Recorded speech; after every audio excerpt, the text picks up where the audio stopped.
Estamos então dando seguimento, né, ao nosso curso. Hoje é o último dia, na parte da tarde. Como você sabe, a gente retoma a discussão sobre os instrumentos e as estratégias de mobilização e de defesa do direito à educação, né? E agora, na parte da manhã, estamos aqui com a presença do professor Ligani, que é nosso, digamos, amigo histórico aqui da Centro Educativa, trabalhou aqui na Centro Educativa durante muito tempo, né? É um dos responsáveis pela estruturação do projeto, do programa que hoje nós chamamos Ação na Escola, né? Acho que ele pode falar um pouco mais da trajetória dele aqui. Hoje ele está como professor na Faculdade de Educação da USP, na área de Sociologia da Educação, e na chamada USP Leste, também ele estava me contando.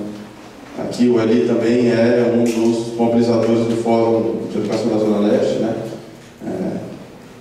E tem toda também uma militância no campo popular, social, enfim, que acho que ele vai trazer também para a gente. A gente propôs para ele a discussão, né, no dia de hoje, que é a discussão sobre a participação, o controle social na educação, o significado disso, né? A gente até chamou a ideia da democracia como um direito, mas enfim, a ideia é também a gente abrir a discussão sobre as formas de mobilização social, de participação na política educacional, cujo título é Educação e Direitos Humanos. Eu pensei que abordar participação e controle social na educação, essa abordagem é muito condicionada pela orientação do curso, ou seja, pela relação entre educação e direitos humanos. E que entender essa relação depende muito dos sentidos que nós damos a essa expressão, aos termos dessa expressão. A Juliana me contou que vocês passaram já por 5 encontros e direitos humanos e educação foram pontos muito debatidos, né? Agora, eu não sei que ideia que vocês fazem dessas expressões.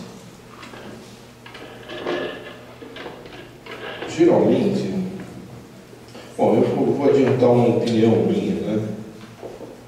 Eu vou tratar direitos humanos como uma grande abstração, no bom sentido. Né? Geralmente a gente fala mal, né? Uma abstração quer dizer um negócio que não existe, mas no bom sentido, né? Quer dizer, a ideia de que são direitos que são conferidos ou reconhecidos às pessoas pelo simples fato de serem humanos, independente de qualquer característica peculiar, particular. Não importa onde nasceu, não importa o sexo, não importa a idade, não importa nenhuma preferência, nenhuma conduta, né? Não importa se é uma pessoa dentro da lei ou fora da lei. Mais ou menos essa é a ideia com a qual eu lido. Essa é uma ideia, né? Há outras, né? Essa ideia, né? De abstração. Direitos humanos, eu pensei que a lista de direitos humanos, obrigado, bacana. A lista de direitos humanos é longa, mas não são 30 direitos. Eu contei 52, mas depende da leitura. Porque eles são especificados. Direito à liberdade, aí tem liberdade disso, daquilo outro. Então, conta direito à liberdade, direito à liberdade de expressão, direito à liberdade de organização, contra 3 ou contra 4, não sei. Talvez para esse tema de participação e assim chamado controle social, especificar um número pode ser útil, né? Fica mais difícil defender 15 direitos do que 3, acho eu. Bom, então, depende de reconhecimento internacional e é um número crescente, não é? À medida que em que vão se constituindo consensos de que determinados aspectos da vida podem ser considerados direitos, e direitos universais, né? Direitos que neste caso são tão universais que são abstratos e cabem para qualquer pessoa. Tá legal. Isto, a grande referência, uma das grandes referências é a Declaração de 48, né, das Nações Unidas. Nessa declaração, o artigo 26 é que explicitamente trata de direito à instrução, né? Pois é. Direito à instrução, diz aí no artigo 26, e vocês têm um curso que fala de educação e direitos humanos. São sinônimos? Educação e instrução para vocês? Pois é, aí começa a nossa dificuldade. É um pouco escorregativo. Vocês podem reparar no que está escrito lá, a maneira como está escrito. Quando ela fala de direito à educação, não fala direito à educação, fala direito à instrução. Se nós entendemos desta forma, que estamos chamando de educação algo mais amplo, a coisa pode complicar. Eu, particularmente, entendo que toda instrução é um tipo de educação. E no ensino ainda, que é pior ainda. Eu acho que o ensino soa para mim como mais primo da instrução do que da educação. Nós geralmente usamos esses termos de forma, como se diz, intercambiável, como sinônimos. Por exemplo, a gente se refere a sistemas de ensino como sistemas de educação. E sistemas de educação como sistemas escolares.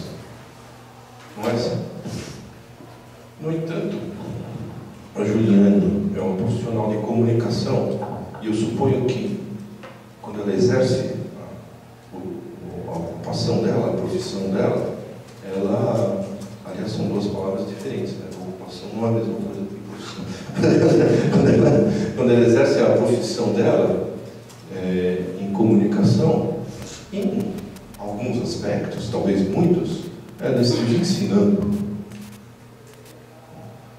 Que fazem profissionais de educação, de comunicação, muitas vezes.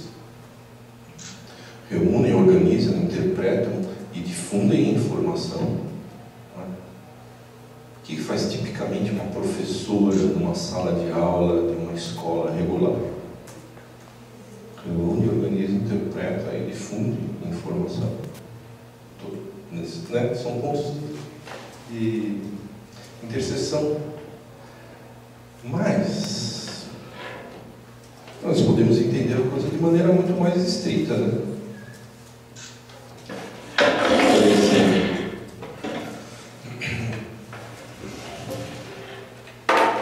digamos que cada um de nós queira aprender um idioma, né? Aprender um outro idioma, aprender, sei lá, javanês, é muito importante, em Java, né? Possivelmente nós tínhamos sido educados de maneira a ter essa propensão a querer saber javanês. Fica faltando só a instrução. Alguém que diga como é que se fala, como é que se escreve, o que significam as palavras, que a gente normalmente entende por ensino, que é o mesmo que, nesse caso, instrução. Nós temos facilidade em admitir que uma parte importante da nossa educação se dá no ambiente doméstico, dentro de casa, que a família educa, e que a escola educa. Mas, quando a gente fala de sistema de educação ou sistema educacional, a gente pensa em escola. Estou errado? Não é assim? Dificilmente, quando alguém usa a expressão sistema educacional, está pensando em um sistema que inclui a atuação educacional das famílias. porque, tentando evidenciar que há diferenças de entendimento, e esses significados podem ser muito importantes se nós temos a aspiração de que haja luta e participação e controle social para assegurar o direito à assim chamada educação. Se a gente não diz do que é que está falando, fica mais difícil, na minha opinião. Ó, na declaração de 48 diz que a instrução, mesmo que se chamasse de educação, a instrução será gratuita pelo menos nos graus elementares. Essa é uma grande limitação, acho eu, da declaração. Pelo menos nos graus elementares. Graus elementares, por exemplo. Né? Supõe escola. Um grau elementar de quê? Quais são os graus elementares da educação familiar? Quais são os graus elementares da educação que ocorre nas empresas?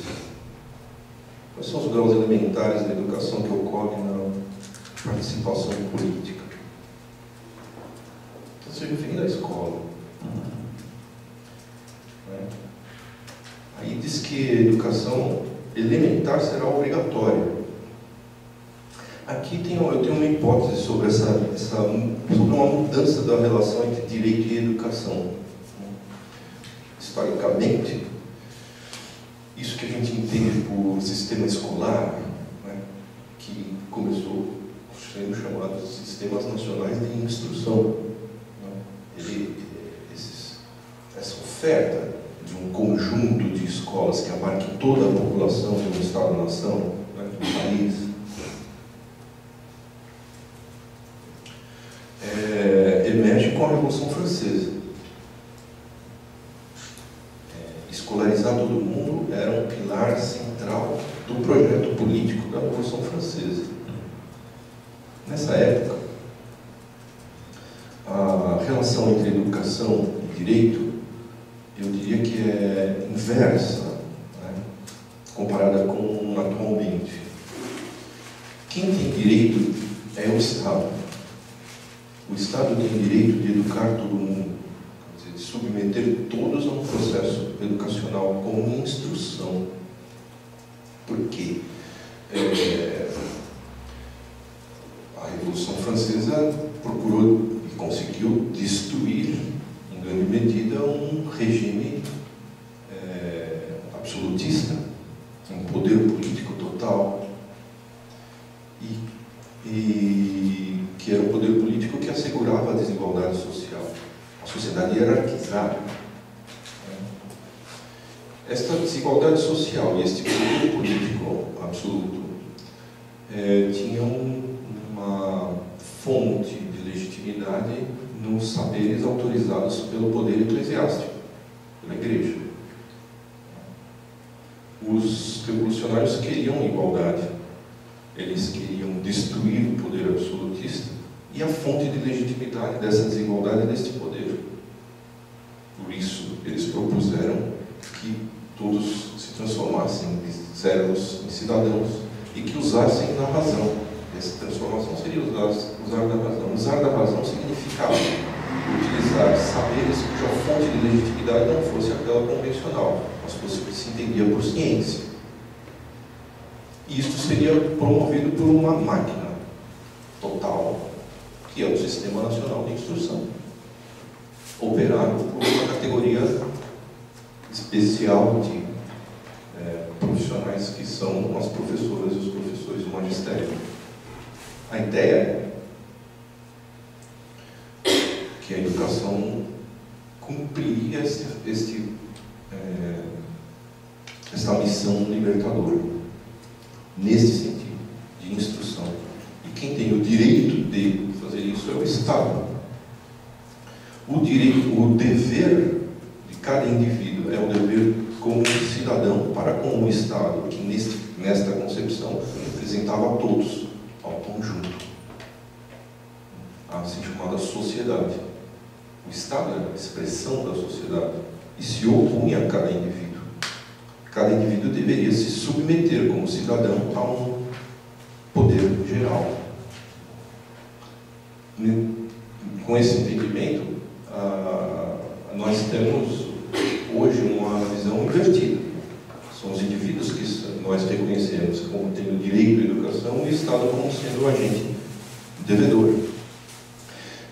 Se eu não estou enganado com essa interpretação, eu acho que ela explicaria por que nós, que somos todos a favor do direito à educação, quando pensamos em realizá-lo, o realizamos como dever. O direito à educação geralmente é entendido por nós, sendo realizado como submetendo todo mundo ao processo escolar. Primeiro, ou um dos primeiros aspectos para muitas pessoas de realização do direito à educação é ter acesso à escola. É haver escola e ter acesso à escola. Até aí tudo bem, as crianças estão contentes. Quando chega dessa hora, né, agora eles têm que ir para a escola. A instrução elementar é tida como obrigatória nesse texto da declaração. Vamos adiante. Ela fala em instrução técnica profissional acessível a todos, instrução superior acessível a todos e baseada no mérito. O acessível já faz uma relativizada na coisa, né? A elementar é obrigatória, o acessível pelo que visa a obrigação. Não é? No caso da superior, eles especificam isso. A Assembleia das Nações Unidas especifica, baseada no mérito. Cada uma dessas palavras é objeto de disputa. O que significa e como isso se traduz na prática. Diz que a instrução é orientada aí, olha só, dá uma certa ambiguidade. Se a gente tem um entendimento de instrução como algo mais restrito e educação como algo mais amplo, aqui já temos alguma dificuldade, porque a declaração diz que a instrução será orientada ao pleno desenvolvimento da personalidade humana. Soa para mim como algo muito mais amplo do que a instrução. Aliás, essa expressão, pleno desenvolvimento, vai figurar na nossa Constituição. Vale a pena voltar ela adiante. E diz que a instrução vai ser orientada ao fortalecimento do respeito aos direitos humanos e liberdades fundamentais desta mesma declaração de 48. Vocês todos são pessoas escolarizadas, né? Altamente escolarizadas. Acho que todo mundo aqui, pelo menos, fez ou entrou em algum curso de nível superior. Uma longa trajetória de conquistas. Nesta longa trajetória, acho que a gente precisaria pensar em que a instrução contribuiu para o pleno desenvolvimento das nossas personalidades humanas e em que ela contribuiu para o fortalecimento ao respeito aos direitos humanos e às liberdades fundamentais na declaração. Eu, por exemplo, na minha longa trajetória escolar, nunca fui apresentado ao texto da declaração dos direitos humanos. E diz mais que a instrução promoverá compreensão, tolerância, amizade entre nações, grupos raciais e religiosos e se coadjuvará, né, as Nações Unidas nos esforços pela paz. Tudo isso é um papo que está lá no escrito, né, sequer o texto é apresentado, geralmente, né, para nós. Mas cada palavra dessa, volto a dizer, exige uma interpretação que significa para nós, se é que nós estamos engajados em efetivar esses direitos. Né? Dependendo de como nós entendemos, nós vamos lutar de um jeito e por certas coisas, e se entendendo de outra forma, lutaremos de outro jeito ou não lutaremos, né? E por certas outras coisas. O tema da participação de controle social na educação, assim como foi proposto, exige essas especificações, na minha opinião. Não, em geral elas não são feitas. Então existe luta pelo direito à educação, claro, sim, muita gente engajada nisso, mas a mim parece que nós quase sempre não estamos falando das mesmas coisas, não estamos lutando pelas mesmas coisas, né? Assim como a declaração, né, dos direitos humanos de 48, eu acho que a gente tem um trunfo nesse tema na nossa Constituição. Eu tenho um xodó particular pelo artigo 205 da Constituição. A nossa Constituição da República tem uma seção de educação com 14 artigos, perdão, com 10 artigos, né, que vão do 205 ao 214. O que eu gosto mais é o 205, que parece banal, mas, primeiro, em geral as pessoas não sabem que isso está escrito na nossa Constituição, e em geral as pessoas não sabem o que é uma Constituição, né? Mas esse artigo começa dizendo que educação é direito de todos. Vejam que cada palavra precisa ser interpretada. Por exemplo, educação é direito de todos, mas educação superior não é educação? Pela nossa cultura brasileira, as pessoas entendem que educação superior é direito de todos? Normalmente não.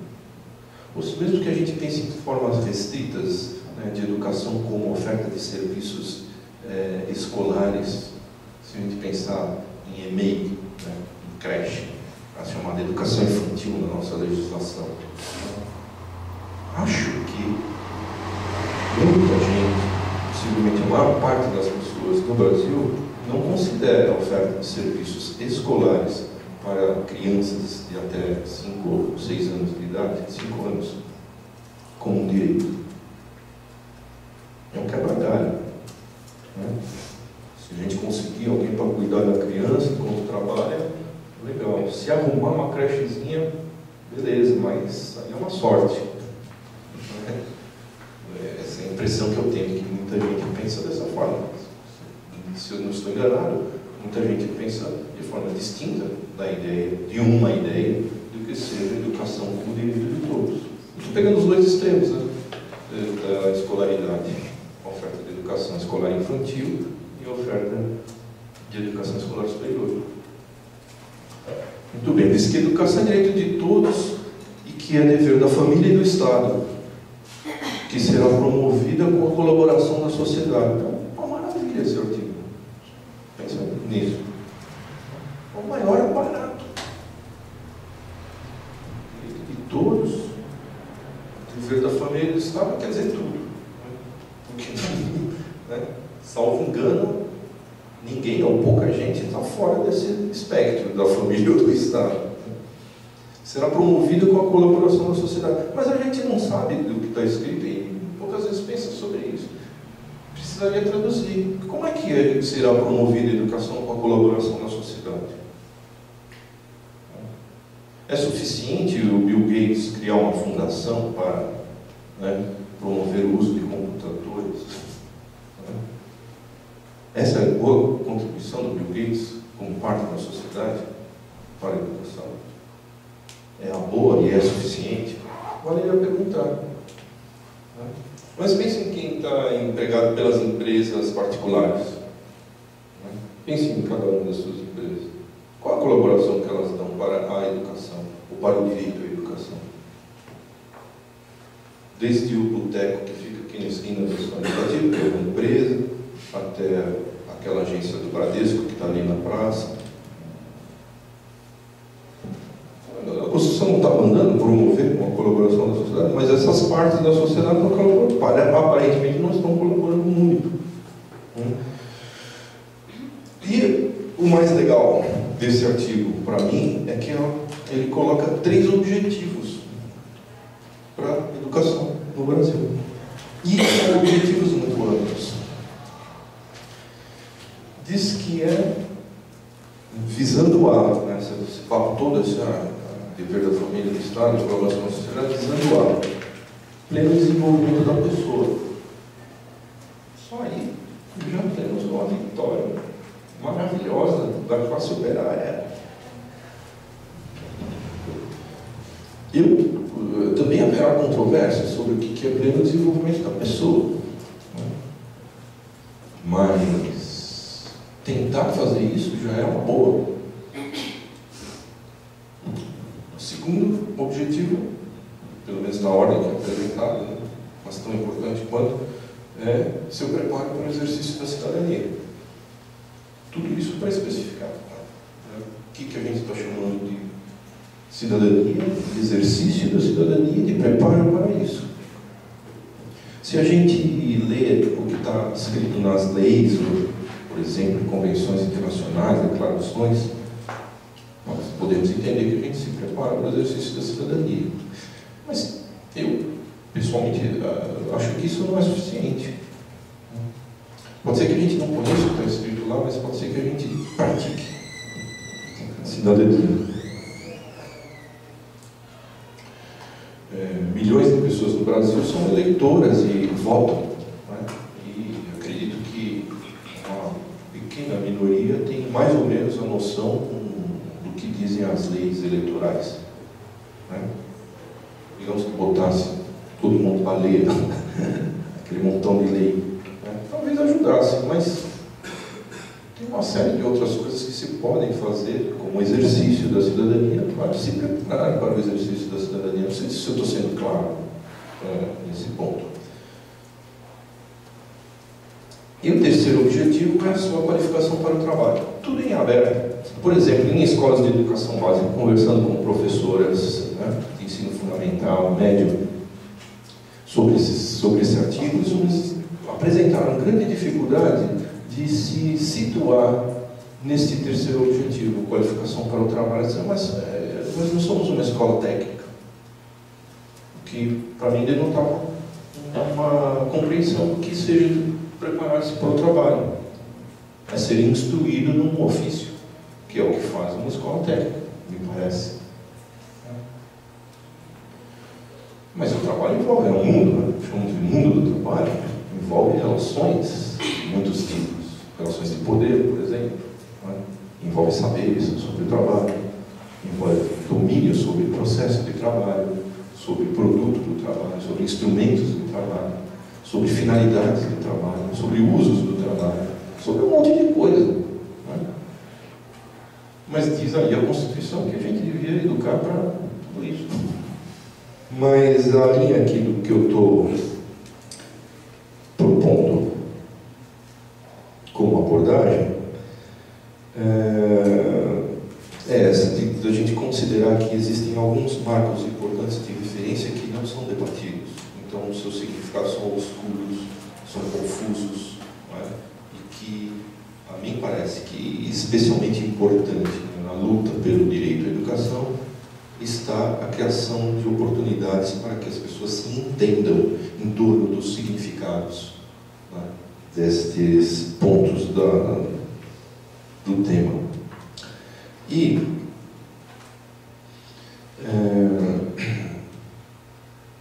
eu acho que vale a pena mencionar que um entendimento mais comum que nós geralmente temos, né, sobre educação, sobre direito à educação, sofreu uma importante guinada em 1990 com a Declaração Mundial de Educação para Todos, que também é um texto amplamente desconhecido. Merece muitas críticas, certamente, não é? Ele é produto de uma conferência mundial que envolveu representantes de 155 países, o Brasil inclusive, né?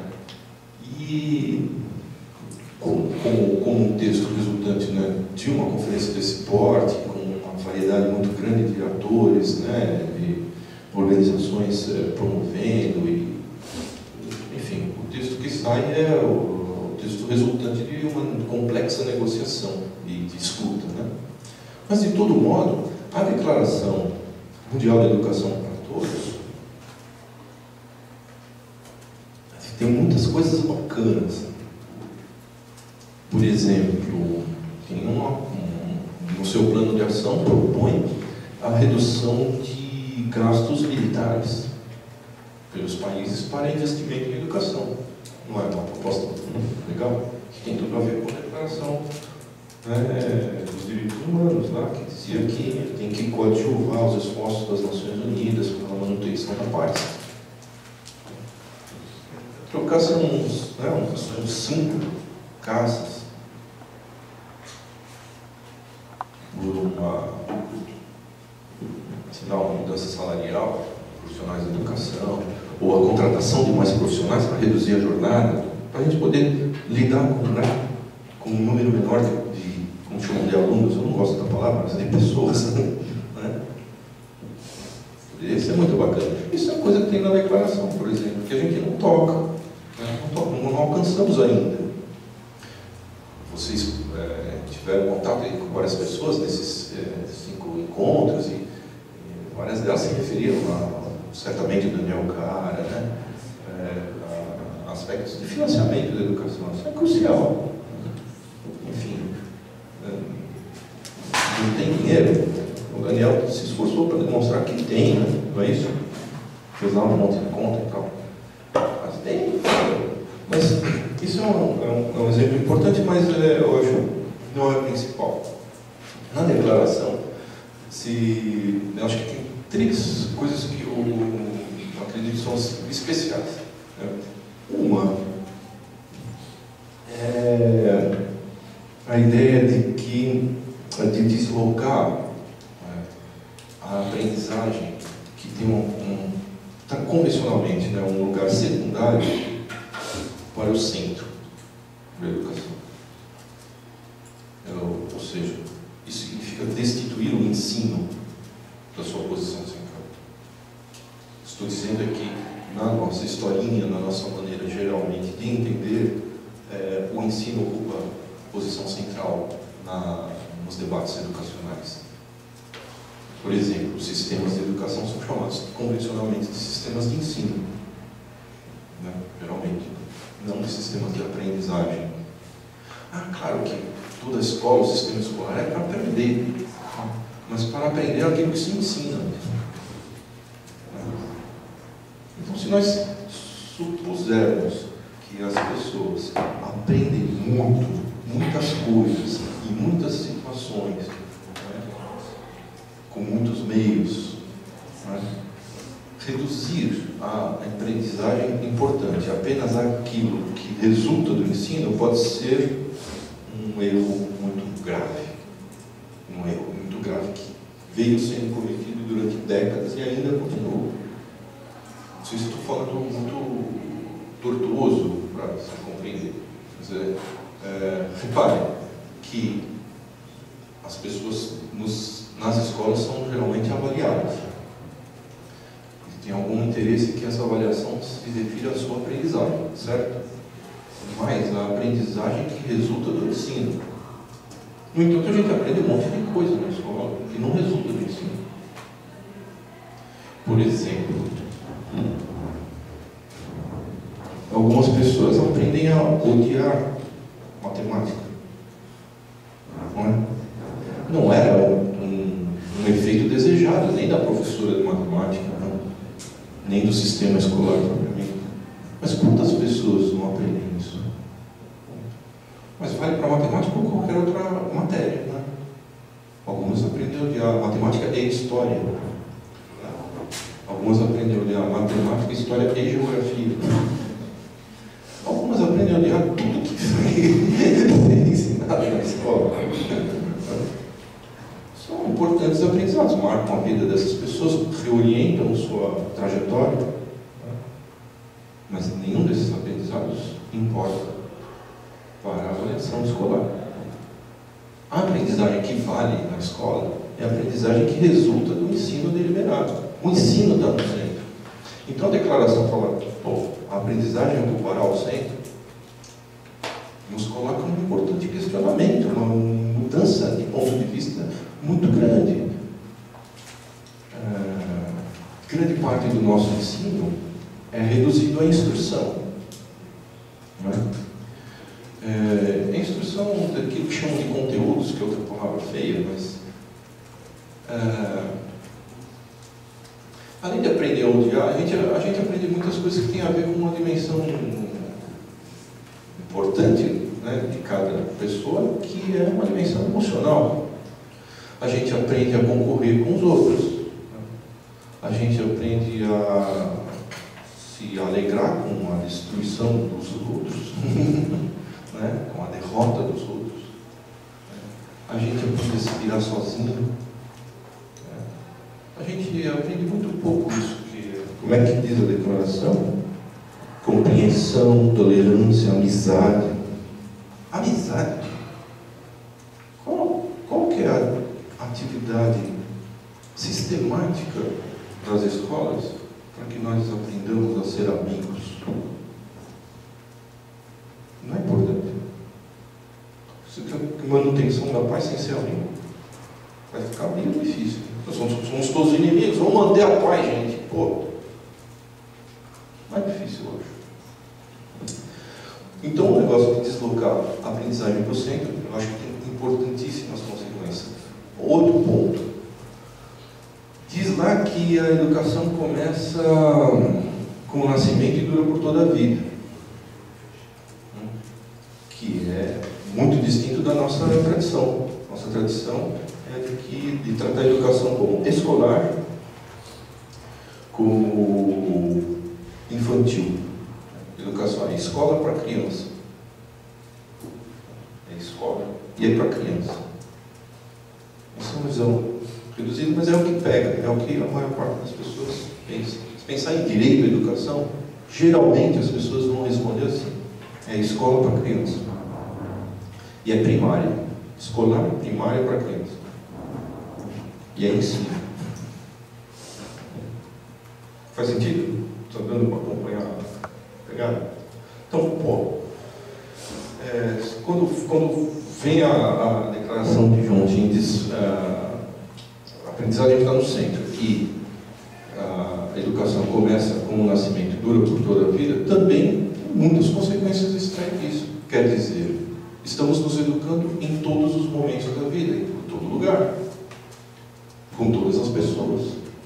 Não é só escola, não é só primário, não é só criança. É desde que nasce. Né?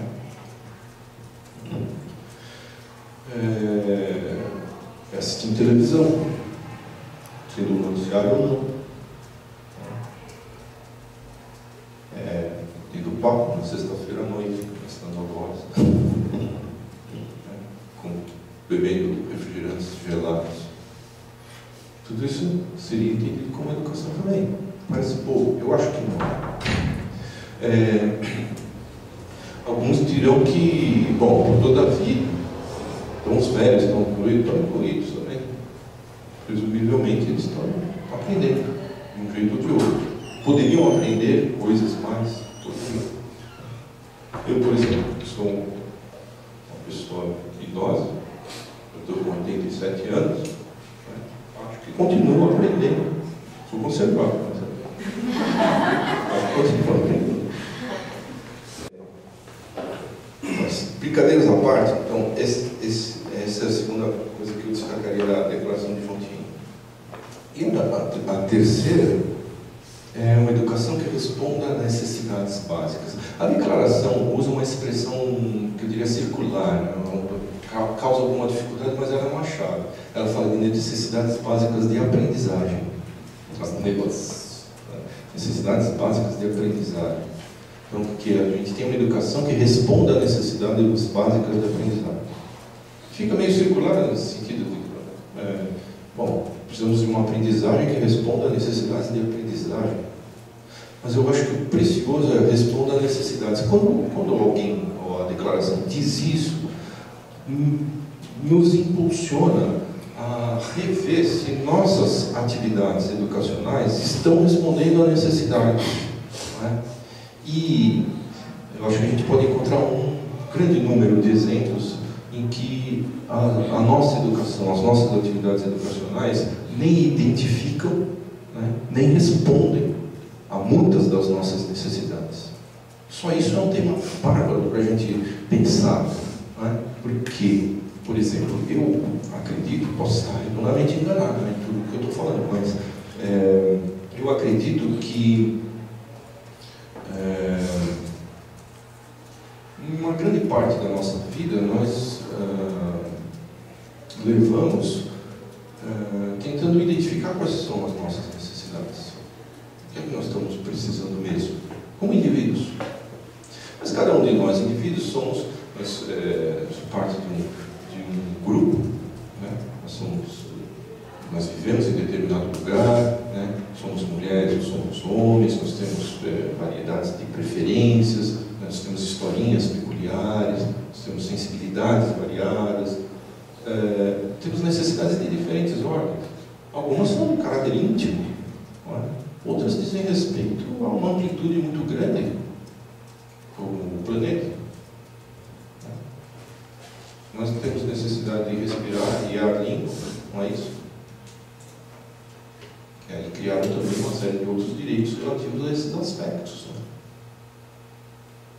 Então, a guerra no Afeganistão pode ser tão importante quanto a briga, né, entre um casal, né, como parte das nossas necessidades. As nossas educações identificam e respondem adequadamente a essas necessidades? Né? Ou parte dessas necessidades que são firmadas como direitos humanos? Frequentemente não. Esses são os 3 pontos que eu destacaria da declaração de João-Tim. O que tem sido feito? Muitas coisas têm sido feitas para assegurar direitos, né? Eu acho que aqui existe aqui na ação educativa, eu acho que existe um xodó especial pela expressão controle social. Controle social das políticas, controle social da educação. Eu, pessoalmente, me afasto um pouco dessa expressão. Embora eu acho que ela seja legítima, eu acho que ela não é muito simpática.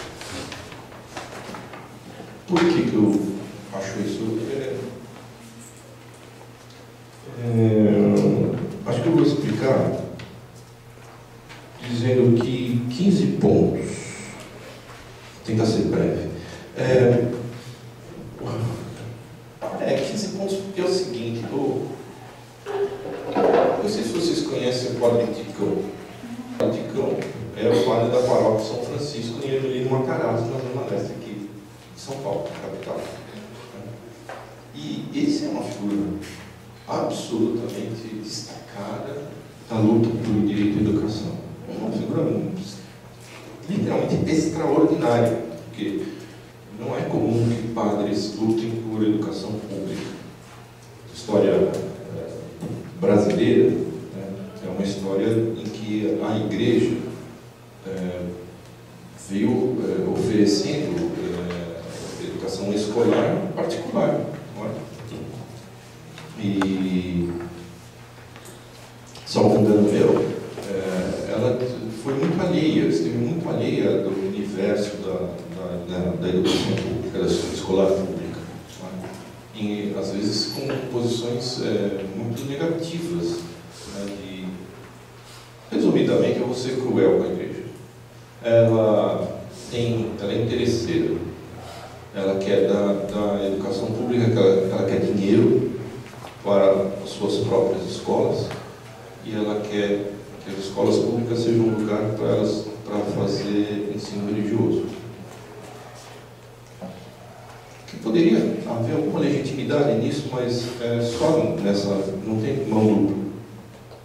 Eu acho que é só uma visão de aproveitamento. Desculpe se eu estou exagerando, posso estar errado, mas eu tenho visto assim. Vendo dessa maneira, enxergo na prática do Padre Ticão é uma coisa completamente extraordinária, porque ele tem uma dedicação de mais de, sei lá, cerca de 30 anos, né, de mobilização popular constante por direitos, inclusive, especialmente, por direito à educação, né, sobretudo, ou principalmente, para o suprimento de serviços escolares públicos, né, em áreas em que eles não existiam ou são precários. E o Padre Quicão, há uns 6 anos, disse o seguinte: ele estava envolvido num negócio chamado Seminário da Caridade, em São Paulo, coisa da igreja de São Paulo. O Seminário da Caridade era para levantar entre as comunidades quais eram as necessidades, né, para poder propor alternativas. Essa era a pegada do negócio. Aí ele falou assim: nós estamos aí com esse seminário e tal, tem reuniões pela cidade. Tá? O pessoal está muito preso na reivindicação por escola, por construção, tal, tudo isso é importante, mas a qualidade da educação. Se não dá para você fazer um roteirinho aí, como é que faz para a gente né, conseguir educação de boa qualidade? Eu achei que era um desafio. Como é que faz um roteirinho para isso? Mas foi bom tentar. Ele falou: uns 5 passos. Escreve aí uns 5 passos para a gente conseguir educação de boa qualidade. Claro, consegui fazer uma sugestão de 15. São esses que eu vou contar para vocês, porque eles são muito baseados nessas ideias da Declaração de João Tim. Só para ter uma ideia panorâmica, que eu vou dizer rapidamente. Eu propus, como primeiro passo, tratar a educação como um processo que começa com o nascimento e dura toda a vida. A declaração. Porque isso, vocês acho que podem reparar, geralmente não é assim, não se vê dessa forma. A escola é tida como apenas um mecanismo de certificação. Então, durante certo período da vida, passa pela escola, ganha um diplominha e vai disputar no mercado de trabalho. Geralmente, ela está articulada a essa aspiração, disputar no mercado de trabalho. E quando as pessoas não precisam tanto do mercado de trabalho, por exemplo, né, embora nós tenhamos grandes necessidades e muita desigualdade, mas, por exemplo, na capital de São Paulo, há uma grande quantidade de jovens, né, que conseguem ser mantidas e mantidos por suas famílias sem precisar trabalhar. E não enxergam muito sentido no mercado de trabalho que existe. Então, nem há muita motivação para continuar sofrendo a ação da escola, nem muita motivação para trabalhar. Não sei se faz sentido para vocês. Nós temos uma educação que é muito presa a essa justificativa, de preparar-se para trabalhar, para poder viver. Nós não temos suprimento de condições para todo mundo, suficientes para que as pessoas não precisem, sobretudo jovens, trabalhar para sobreviver. Então a ideia de tratar a educação como um processo que começa com o nascimento e dura toda a vida, abarcaria outros aspectos que, em geral, as escolas não abarcam. O segundo passo: buscar uma educação que responda às necessidades das pessoas, como eu acabava de dizer. Nós temos uma oferta de serviços educacionais que apenas presume o que as pessoas precisam. Presumindo quais são as suas necessidades, oferece. Ela não está baseada na demanda. E esta atuação não tem contribuído para que as pessoas definam as suas próprias necessidades e prioridades, de todas as idades, inclusive as crianças. Terceiro passo: concentrar a educação no aprendizado. Vejam com os 3 aspectos que eu destaquei da Declaração Mundial de Educação para Todos.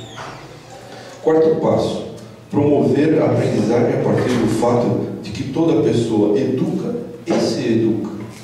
Isso tem mais uma pegada freiriana, aquele papo do ninguém se educa sozinho, não é isso? Se educa em comunhão. É mais ou menos isso. As pessoas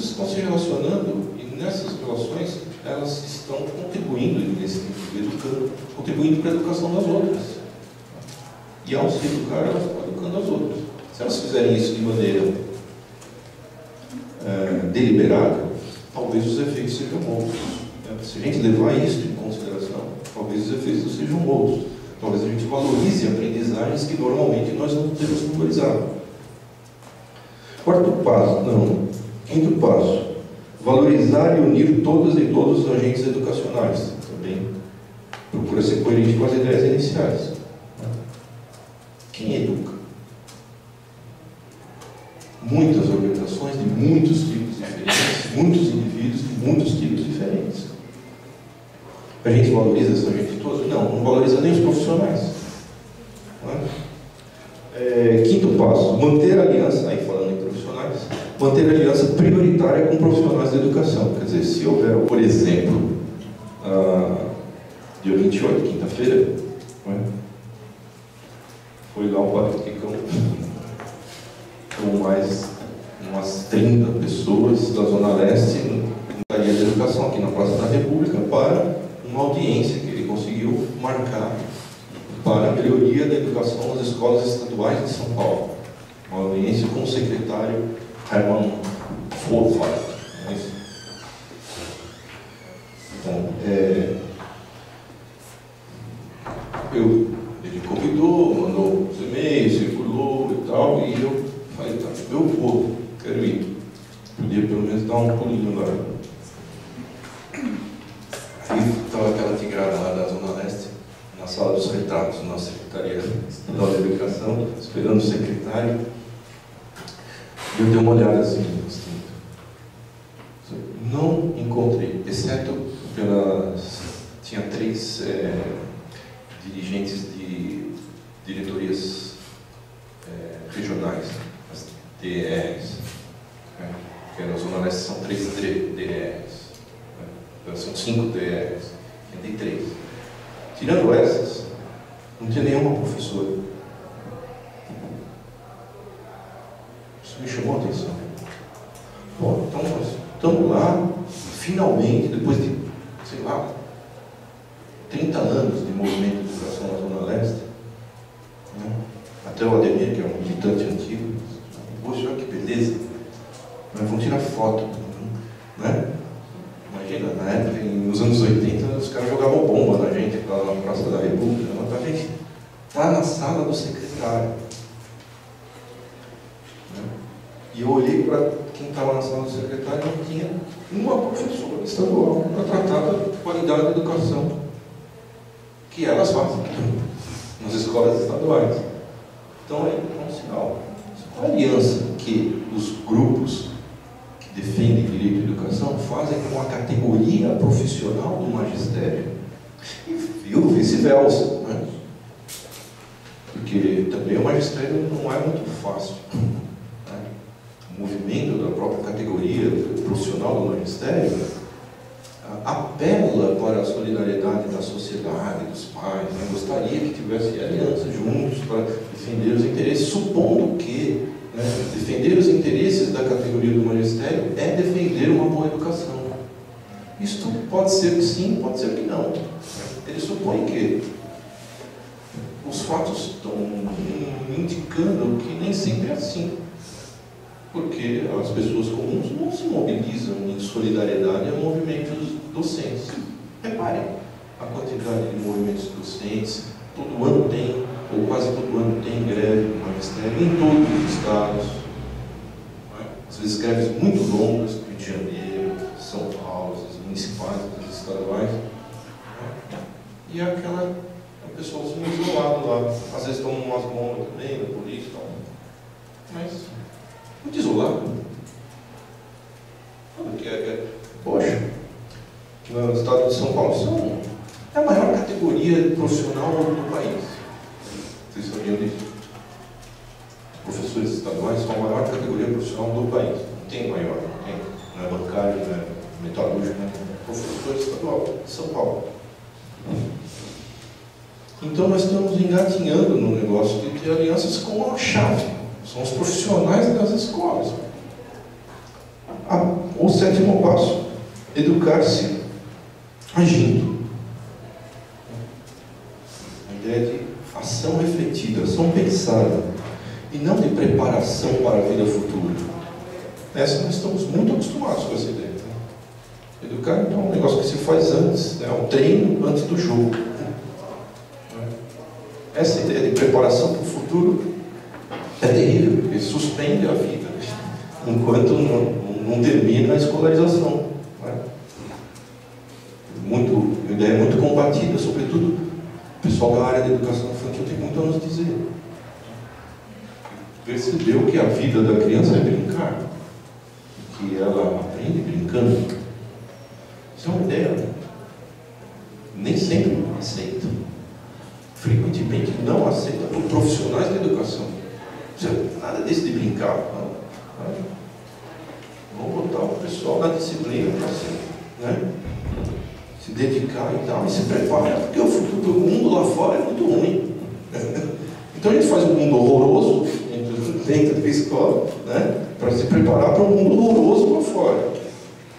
Mas eu não sei se estou caricaturando, mas acho que como motivo de debate, né, porque isso não é primeiramente debatido. Oitavo passo: cada escola ou centro educativo intervir localmente. Também não é da nossa concepção. Eu estava falando da origem dos sistemas nacionais de instrução. Não é?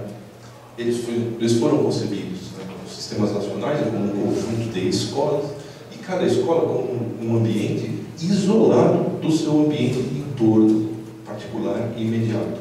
Porque o projeto desses revolucionários franceses era o homem livre, o cidadão. Isto significava um projeto iluminista, né, de saneamento das tradições, de superação das tradições pré-modernas. Isso significava separar-se dessas tradições, superar qualquer particularismo em nome de um saber que é considerado universal. Talvez aí esteja a explicação. Por que a gente reconhece a escola em todos os mais variados lugares? Vocês forem para a favela do Rio, no morro. Se vocês forem para o interior, né, na zona rural do Amazonas. Se vocês forem para uma cidade da Índia. Se vocês forem para Nova York. Se olhar como escola, fazer, isso é uma escola. Talvez esteja a explicação de que seja uma coisa tão renitente, tão persistente e tão homogênea. Foi concebido para ser independente do ambiente imediato. Esse negócio de participar da escola é estranho à concepção dos sistemas nacionais de instrução. Foi concebido para ser separado. Os saberes com os quais se lida se supõe que são universais e vale para qualquer um, não interessa que cor que é, que momento da vida que está, não interessa nada disso. Se o cara não acompanha é porque o defeito está no cara. Não na concepção. Vou tentar terminar. Criar sistemas educacionais. Eu estava falando antes, intervir localmente. Essa é uma proposta bem diferente. Nós não pensamos em escolas como organizações que intervêm no lugar onde estão. Né? São pensadas exatamente como isoladas e preservadas das más influências que pode haver naquele lugar. É uma ilusão, porque o ambiente local entra na escola com as pessoas. Criar sistemas educacionais. Outra concepção, nós não temos sistemas educacionais nesse sentido amplo. Nós temos sistemas escolares. Quando a gente fala de política educacional, a gente fala de política escolar. Não é? Se nós admitirmos que a aprendizagem é importante e que a gente aprende em muitas situações e por muitos agentes, seria conveniente que nós articulássemos minimamente essa variedade de agentes. Que uma política educacional, um sistema educacional, fosse a articulação coordenada, né, de toda essa variedade, de escolas de todos os tipos e de escolas e não escolas, de níveis diferentes, etc. Né? As empresas, as associações, os sindicatos, as organizações não governamentais, etc. isso pode ser um sistema educacional para além de um mísero sistema escolar. Porque com essa concepção de sistema escolar e educacional estritamente como sistema escolar, a gente tem feito manter a escola isolada. E quem está na escola se ferra. Está sempre isolado, está sempre lutando sem a ajuda dos outros. Décimo passo, combinar esforços de todos os setores de política. Nós não pensamos também em política educacional como algo que sai do setor governamental chamado educação, que é a escola. A política educacional não é concebida como uma política habitacional, como uma política de transporte, como uma política de alimentação, de abastecimento, como uma política cultural, como uma política ambiental, como uma política de finanças, como uma política industrial. Se for para pegar a educação na sua amplitude, não dá para ficar reduzido à Secretaria da Educaçãozinha com as suas escolinhas, porque a vida é muito mais ampla que isso. E está tudo desconectado. Passo 11. Coordenar ações de poderes e níveis de governo. Dos três poderes. Executivo, legislativo e judiciário, que também não está no nosso barato. Não é da nossa tradição. A gente fala só do executivo. O legislativo quebra um galho, tanto que vocês veem que as leis a gente nem conhece. O executivo, pela nossa tradição burocrática e autoritária, como se diz, legisferante, assim que falava Salomão. Em outros estados também, mas se repararem no estado de São Paulo, as secretarias estaduais e municipais emitem quase diariamente uma resolução ou uma portaria. Elas fazem regras, elas legislam. Resoluções e portarias são atos administrativos, são leis. Mas cadê a lei? Ninguém conhece. Mas tem que seguir a portaria. E é tudo homogêneo. Por exemplo, calendário. Não precisa elementar da vida escolar. Quando vai ter o quê? Isso é descrito pela secretaria. A secretaria baixa lá para a escola e a professorada se encaixa nos quadradinhos que ela mandou. Isso é direito à educação? Para alguns para alguns não. Um pouco polêmico relativo a isso é o número de dias letivos. Mas eles têm direito a todos os 200 dias letivos. Nossa, tem direito à educação é ter direito a dia letivo? Como é que é isso? Ter direito à educação significa estar sempre com uma professora vigiando? É assim. As professoras não têm tempo de conversar porque elas têm que ficar vigiando os meninos. E conversar pode ser importante para melhorar, se desenvolver, aprender, refletir. Bom, desculpa, o assunto é super comprido e cada um desses daria para a gente polemizar um bocado. Mas a sequência é essa: articulações entre os poderes, legislativo, executivo e judiciário, e níveis de governo também, são todos fragmentados. Eventualmente, talvez dê sorte ou azar de que o governo municipal é aliado do governo estadual ou do federal. Mas o fato é que, como atuação governamental, geralmente não há essa articulação. Reparem, nas escolas públicas, em geral, numa mesma rede municipal, você trabalha numa rede municipal, as escolas, por seu isolamento, por essa tradição, elas não se relacionam umas com as outras. Muitas vezes vocês vão encontrar escolas que são na mesma área, estão a 200 metros de distância uma da outra, cada uma é um mundo. Às vezes elas são coladas. A Vila Progresso, por exemplo, na Zona Leste, tive muito contato com uma EMF, uma escola de ensino fundamental municipal, Padre Anchieta, que é colada com um EMEI, Wilson Funari. E algumas professoras de uma davam aula na EMEI, na outra. Continuavam mesmo, lidavam com as mesmas famílias, do mesmo lugar. Algumas eram professoras de ambos os estabelecimentos e cada um. E as duas são municipais. E não tem relação também com as estaduais. A A educação infantil não tem com o fundamental, o fundamental não tem com o médio não tem com o superior, e o superior não tem com o infantil. E o que é estadual não tem com o municipal. Entendeu? Se não combinar esses trecos, o tal do direito à educação vai para o vinagre. 12. Superar o isolamento agindo globalmente. Se considerar que nós vivemos numa arena política internacional e uma economia globalizada, traduzindo praticamente. Né? Existem acordos internacionais. Né? Existem acordos internacionais que precisariam ser feitos, existem acordos internacionais que precisariam ser cumpridos. E existem agências internacionais que têm ou procuram ter influência sobre a educação nos países. Algumas famosas que vocês já ouviram, o Banco Mundial, por exemplo, ele gosta muito de educação. O Brasil é sócio do Banco Mundial. Sem exagero, é isso mesmo. O capital social do banco é composto por contribuições dos países. E o Brasil não é um dos que menos contribui. Por exemplo, o Banco Mundial, existe uma infinidade de agências internacionais, bilaterais, multilaterais, tudo mais. E a Unesco, por exemplo. Né? Tem uma simpatia pela Unesco e pelo Banco Mundial. Mas, enfim, é uma enorme variedade.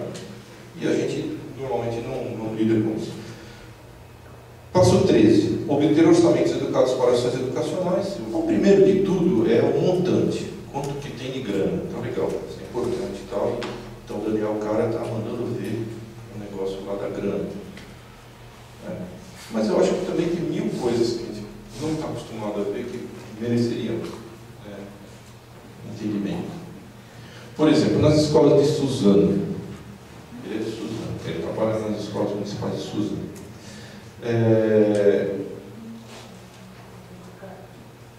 Quanto que se economiza de energia elétrica para usar em material didático?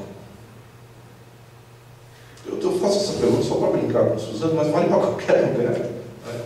Vocês nunca passaram em frente às escolas assim, no fim de semana que está tudo aceso? Só para dar um exemplo que possa ser mais palpável. Isso não tem a ver com orçamento?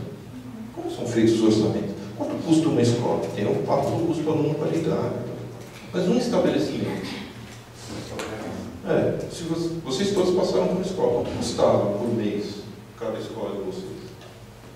Não sabe? Eu também não sei. Eu gostaria muito de saber, mas a gente não está atento para isso e não procura saber. Se começar a mexer nisso, a gente vai enfrentar muita dificuldade a descobrir quanto é que custa o treco. Vale mais a pena pagar no atacado ou gastar por unidade escolar? Fazer compras centralizadas na secretaria ou compras descentralizadas em cada estabelecimento? Mil variações. Então, orçamentos adequados para ações educacionais. Penúltimo passo: elaborar e rever periodicamente um plano de educação por bairro. Também não é da nossa tradição. Por bairro, não tem tradição.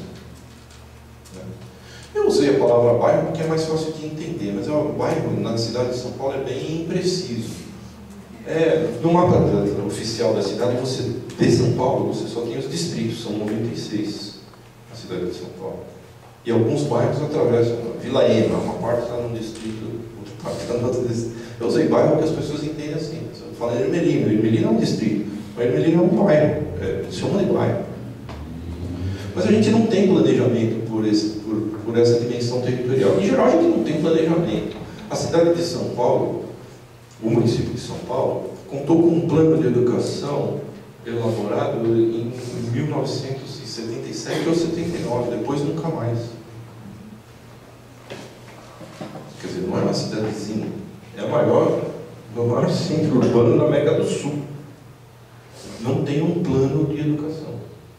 Eu vou falar um pouco do plano para deixar vocês em paz. O plano da cidade de São Paulo. Mas o último ponto: elaborar e rever periodicamente um plano de educação para o município. Nada disso é da nossa tradição. Lá na Zona Leste, eu gosto muito da Zona Leste, vocês já repararam? Lá na Zona Leste, em 1993, com o padre Ticão, entre outras pessoas, foi criado um fórum, teve uma greve longa do magistério estadual. E durante essa greve, curiosamente, quando param as atividades educacionais escolares, as pessoas debateram a educação. Repara, né, Teresa? A gente não consegue, a gente está em escola todo dia fazendo educação, mas não fala sobre ela. É preciso parar de fazer a educação que a gente faz para poder falar, pensar sobre educação. Teve greve, muitos dias. Aí o pessoal acampou lá no Filomena, na escola, estadual. Foi uma diversão. Se criou um fórum de debates de educação sobre política educacional com pessoas comuns. O que tem de precioso nisso? O que tem de precioso, na minha opinião, é que temas de políticas, em geral, de qualquer setor, política de saúde, política ambiental, política de cultura, política educacional, temas de políticas são restritos ao debate entre especialistas. Entre especialistas. Ou são autoridades governamentais ou autoridades acadêmicas, universitárias. As pessoas comuns estão fora de lá. Mesmo os professores, né, que são profissionais, né, são uma opinião profissional, estão fora. Os governos mantêm sistematicamente o magistério afastado do debate sobre política educacional. Quem define política educacional? Não são as professoras. Ou seja, pelo menos não conta com a contribuição delas. Bota os caras de fora, decide tudo para eles fazerem. Fica em cima para fazer embaixo. Isso é uma tradição em qualquer setor governamental, uma tradição autoritária. E, lamentavelmente, não é só brasileiro. Bom, foi criado o Fórum de Educação para debate. Durante 10 anos, manteve regularmente, sem nenhuma estrutura. Não tinha presidente, não tinha tesoureiro, também não tinha tesouro para Fórum de debates. Chama colaborações voluntárias, chama os especialistas. Mas primeiro eles ouvem o que as pessoas estão pensando e dão sua colaboração. Ou provocam uma discussão e participam em pé de igualdade de discussão. Esse foi o esforço durante todo o tempo. Primeiro, muito hard em relação aos governos. Isso era pouco eficiente. Antes chamava Delegacia de Ensino, não chamava DER, Diretoria Regional de Ensino. Uma delegacia, chama delegada porque a gente quer criar curso noturno, quer criar ensino médio, faltava muitas escolas de ensino médio nos anos 80. Chama a delegada aí para a gente dizer nossas reivindicações. A delegada não vinha. Vinha uma supervisora que ela chamava, sofria lá, porque todo mundo atacava, porque está feio aqui, está ruim ali, está não sei o quê. Aí ela disse, desculpe, mas eu não posso decidir nada, vou falar tudo para a nossa delegada e voltar para não resolver nada. Quer dizer, os governantes não querem conversar com os governados. E, em geral, os governados não querem conversar com os governantes. Há uma expectativa na nossa tradição. Vejam se eu estou enganado. Há uma expectativa na nossa tradição que é a de que o governante tem que resolver o nosso problema. Faça lá uma mágica para resolver o nosso problema. E se a gente não estiver gostando, uma hora a gente vota no outro governante que a gente também acha que tem que ir lá fazer uma mágica e resolver o nosso problema. A ideia é que nós, governantes e governados, joguemos um jogo legítimo de pressão e negociação para elaborar em conjunto as políticas adequadas, essa ideia é rara. Ela não está na mentalidade comum. Mas o Fórum de Educação evoluiu nesse sentido, de ser um lugar de debate público com pessoas comuns sobre um assunto de interesse público com as autoridades públicas. E muitos temas que abordou: financiamento da educação, papel do judiciário na defesa do direito à educação, condições de vida, de trabalho do magistério, educação do povo negro, música e educação. É uma coisa ridícula, né? Não fica música. tem nada a ver com a educação. Foi tematizado pelo Fórum de Educação das Universidades. Coisa absolutamente incomum. Então, acho que isso foi um bom exemplo. Depois, isso evoluiu para um relacionamento mais intenso com as autoridades públicas. Foi proposto o tema de formular um plano regional de educação da Zona Leste. Uma série de 5 seminários, mais ou menos 150 a 200 pessoas, todas comuns. Estudantes de nível médio, professores, funcionários não docentes de escolas estaduais, municipais, diretores. Fizeram 100, 110 propostas de ação. Puderam ser compostas com a base de um plano regional, feito pelas pessoas de lá. Foi um grande ensaio. Isso foi de 2001 e 2002. Aí esgotaram-se as forças, tinha que aproveitar essa experiência para que ela se multiplicasse em outras áreas da cidade. Então foi procurada a Secretaria de Educação para que o poder público convocasse um processo assim. E foi colocada a experiência à disposição para que ela pudesse ser aproveitada em outros lugares. Isso foi passando de governo a governo, não estava certo. Tinha oposição do próprio sindicato do magistério, que era período eleitoral.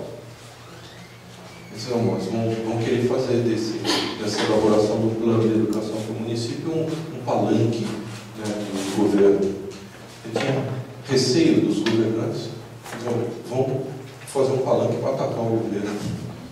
Né? Isso ficou emperrado.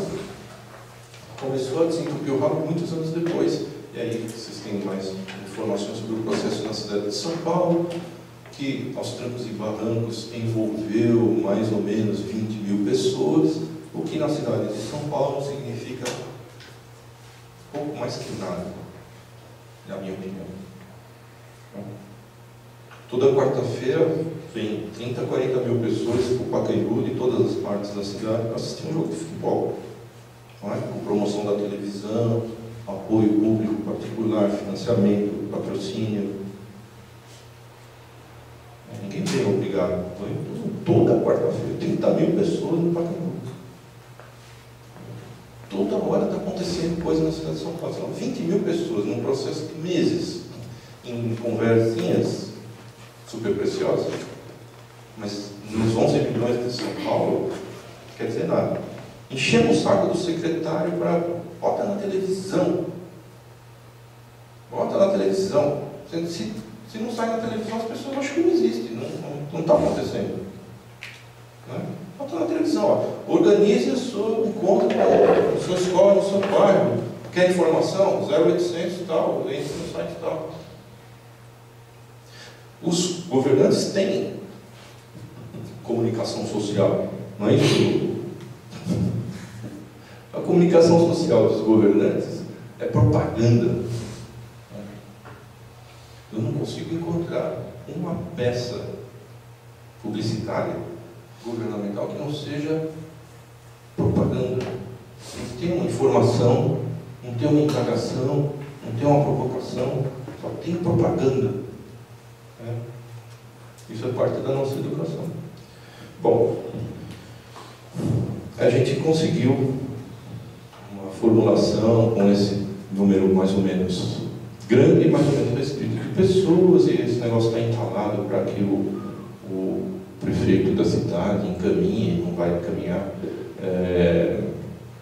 um projeto de lei com o texto do que seria o plano de educação do município. Mas isso é um exemplo de mobilização, são poucas pessoas e tal, e tem muita coisa por fazer. A coisa não está tão feia porque a gente tem conseguido, na minha opinião, lidar com a nossa própria cultura autoritária. Quer dizer, embarcar no ritmo da nossa cultura autoritária. Quer dizer o quê? As decisões, as grandes decisões, são tomadas por pouquíssimas pessoas. Tá?